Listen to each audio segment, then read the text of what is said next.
हाँ ओके इमरान भाई, हाँ रोलर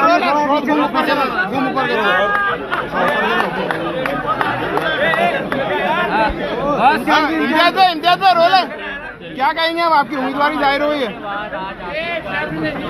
आपके नाम से पूर्व विधानसभा से क्या कहेंगे? जी अल्हम्दुलिल्लाह, मैं मेरे कायद बैरिस्टर असद साहब का तहे दिल से शुक्रिया अदा करता हूँ कि उन्होंने एक बार फिर से मुझ पर यकीन जताया और उन्होंने आज ये ऐलान किया है कि औरंगाबाद ईस्ट से मैं विधानसभा का इलेक्शन लड़ूंगा। मुझे खुशी इस बात की है कि मजलिस इत्तेहादुल मुस्लिमीन महाराष्ट्र में बहुत मजबूत, सबसे ज़्यादा मजबूत अगर कहीं है तो औरंगाबाद शहर के अंदर है और ये यहाँ की आवाम ने हमेशा से ही हमारा साथ दिया है और अपनी मोहब्बतों से हमें नवाजा है।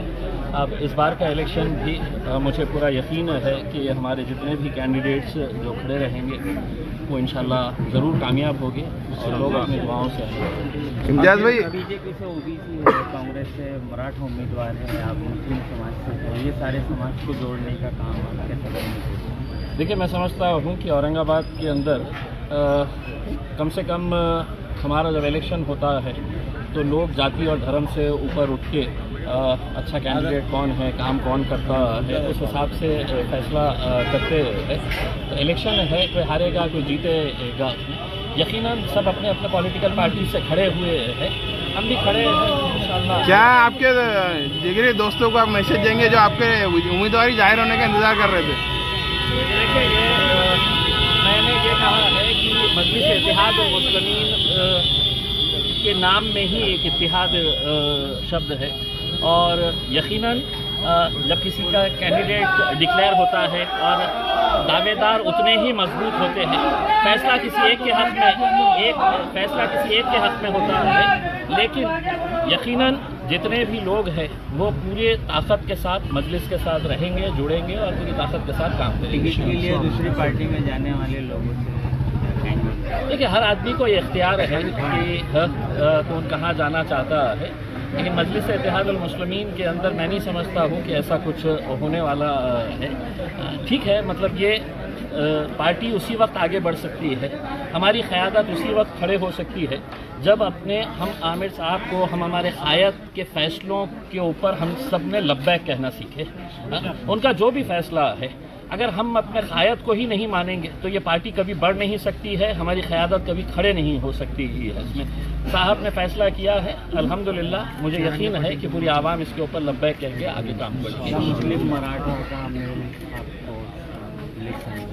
देखिए, सिर्फ मुस्लिम मराठा ही नहीं है, और भी दूसरे जितने भी लोग हैं जिन्होंने मेरा काम देखा है विधानसभा के अंदर, जिन्होंने लोकसभा के अंदर मेरा काम देखा है, तो यकीनन वो लोग इस बात को सोचते हुए जो गलती लोकसभा के अंदर हुई थी उनसे, तो वो गलती नहीं दोहराएंगे और इस बार दोबारा मुझे विधानसभा के अंदर भेजेंगे।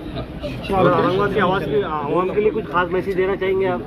देखिए, मैं आवाम को सिर्फ इतना कहना चाहूँगा कि हर आदमी को इख्तियार है कि वो अलग अलग पार्टी में रह सकता है। सियासत के अंदर ये ज़रूरी नहीं है कि हर कोई आपका चाहने वाला रहेगा, आपको मानने वाला रहेगा, आपको फॉलो करने वाला रहेगा। आपके मुखालिफिन भी रहेंगे, आपसे मुख्तलिफ राय रखने वाले भी रहेंगे, आपकी कोई अलग आइडियोलॉजी, आपकी अलग सोच के हिसाब से वो हमारी मुखालिफत भी कर सकते हैं, लेकिन इस स्तर के ऊपर मुखालिफत ना करें कि कल जब हमारा आंखों से आंखें मिलेगी, जब आमने सामने आएंगे तो शर्मिंदगी महसूस ना हो।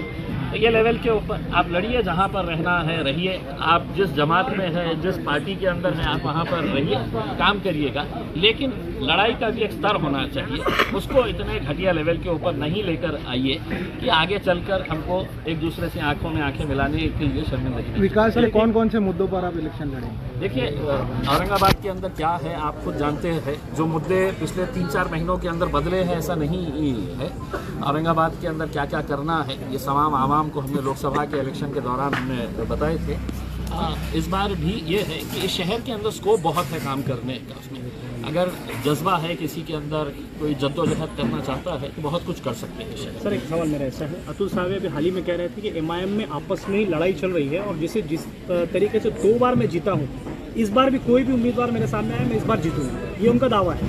अतुल साहब को ये कहना कि हम दिखाने के लिए कुछ दिखाते हैं और करना है जो करते हैं, तो आपको दिख रहा होगा कि हम लड़ रहे हैं, अंदर से हम सब जुड़े हुए हैं। अच्छा, इसमें कांग्रेस की तरफ से आज एक उम्मीदवार और मैदान में उतर चुके हैं और देखा जा रहा है कांग्रेस के अंदर भी कई नाराज़गी हो रही है। कई कांग्रेस के नेताओं का ये मानना है कि हम एमआईएम की तरफ अपना रुख कर लेंगे अगर हमको हमारे पार्टी में से किसी को टिकट नहीं दिया गया। ऐसे कुछ चेहरों के नाम आपके सामने आएंगे जो कह रहे हैं कि हम आपका सपोर्ट कर देंगे क्योंकि हमारे पार्टी में से किसी को टिकट नहीं मिला है, जो नए आए उनको टिकट दिया गया है। देखिए, ये उनकी पार्टी का इख्तियार है, दूसरी पार्टी किसको टिकट देती है मैं इसके अंदर बहुत ज़्यादा नहीं बोल सकता। वो उनका इख्तियार है किसको देना, और जो लोग इतने सालों से उनके साथ जुड़े हैं वो एक मर्तबा संजीदगी से बैठ के इस बारे में सोचना चाहिए कि हम चाहते हैं कि हमारी क़यादत खड़ी हो, और वो अगर इस तरह की हरकतें करते हैं तो जितने भी लोग अलग अलग पार्टियों से जुड़े हुए हैं, आज जब उनके ऊपर नाइंसाफ़ी हो रही है तो कहीं ना कहीं उन्हें बैठकर सोचना है, हमें सोचने की ज़रूरत है। महाराष्ट्र में कितने जगहों का? देखिए साहब, अभी तक तो मेरे हिसाब से 6 सीट्स सिर्फ डिक्लेयर हुए हैं। पहले 5 जो डिक्लेयर हुए थे उसमें मेरा भी नाम था, और कल हमारे नासिर सिद्दीकी साहब का नाम डिक्लेयर हुआ है। अभी बाकी के जितने भी उम्मीदवार हैं हम समझते हैं कि 29 तारीख के दिन जो आखिरी दिन है उस दिन है तो असद साहब डिक्लेयर करेंगे। ठीक है, थैंक यू। ओके, शुक्रिया।